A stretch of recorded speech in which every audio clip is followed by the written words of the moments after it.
Hello everyone, it is WizWhips here, back with another video. Today we'll be talking about 3 upcoming indie games. I'm extremely excited to share these 3 games with you. This list is in no particular order, and if you enjoy this video, then be sure to like and subscribe for more VR content. Now, the first game I want to talk about is a game that particularly caught my interest because of its graphical and musical style, Samurai Slaughterhouse. Samurai Slaughterhouse is an upcoming indie game where you do exactly what it sounds like. You slaughter samurais in a house, and sometimes outside of a house, so I guess it's only kind of what it sounds like. The game is being developed by an individual named Justin Rossetti.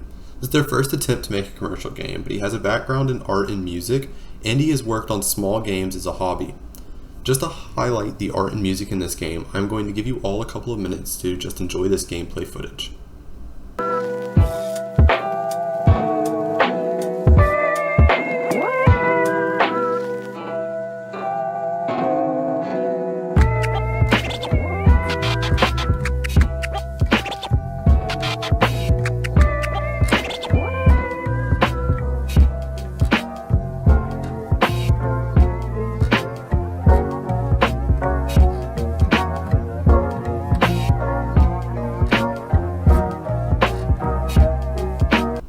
Alright, I hope that you all enjoyed that footage.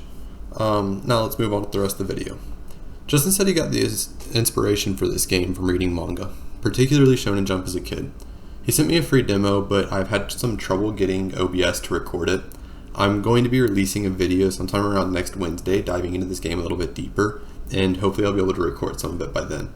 Though I couldn't record it, I did get to play it, so let me describe it a little bit for you. Right now, the fighting seems to be very similar to games like Until You Fall, where you block your enemy's attacks, which will stun them for a second, giving you an opportunity to strike. I did find that this game had more heavy weapons than Until You Fall, which is something I like since it gives more immersion when your weapons have some weight behind them. The demo I was sent showed some of the basic features, such as a small taste of the fighting and physics, but the game is still extremely early in development. The developer said he plans to expand on what is there already and add in features such as NPCs to talk to, item crafting, and other RPG-like features. I can't wait to see how this game develops, and I will certainly be getting a copy when it releases. If you want to see more, including some videos from the developer, check the description below for a link to the developer's Reddit. The next game we will be talking about is a game that is targeting all of the Dungeons and Dragons fans. Personally, I grew up playing Dungeons & Dragons, and the idea of being able to step in as your character during a campaign sounds amazing to me. Being created by TXK Gaming Studios, this is exactly what Dungeon Full Dive lets you do. Their Kickstarter campaign raised over 200,000 euros. I really like the way this game is looking from its trailers. I like the idea of being around a tabletop for most of the game, but then being able to hop in and see what your character sees. I think it will blend the role-playing that comes from tabletop gaming with the immersion that comes from VR. I mean, I've had some pretty descriptive Dungeon Masters before, but none of them have ever come close to giving me the feeling that you could actually have a dragon standing right in front of you. Another big positive in favor of this game is the character customization. I love any great character customization system, but in a role-playing game like this, I feel like it is even more important.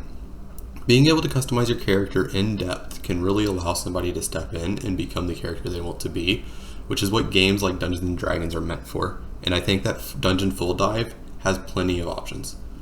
Honestly, I've been hoping for a game like this ever since I saw that Dungeons and More Dungeons episode of Gravity Falls.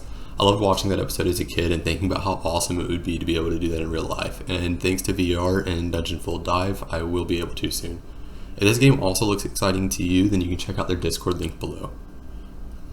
For the final game on this list, I wanted to show off Beers and Boomerangs. This game is a hilarious looking upcoming game where you defend your beer from attacking kangaroos using your trusty boomerang. This game is being worked on by a team of 2. It's being worked on by a couple, boyfriend and girlfriend. This type of dynamics created many great indie games before. Both of them are biomedical engineers, but she has kept her job developing the game part-time while he develops on it full-time. Now, the footage and visuals you're seeing here are temporary. The game is still early in development, like the other ones on this list. With that said, I personally like the style it looks like right now that they are trying to achieve.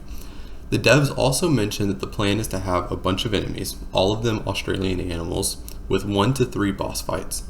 The end game will come with a short single-player campaign and an endless arcade mode. Personally, I love small games like this in VR. I don't think every game needs to be some kind of a realistic shooter or an RPG game. Sometimes I want a game where you can just get away from the real world and relax for a bit.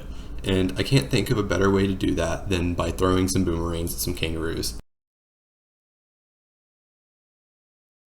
Check out their Discord in the video description. That's all for our list today. Thank you so much for watching. Be sure to like, and if you want to get more VR news and stay up to date on the latest VR games, then subscribe as well. Have a great weekend. Bye.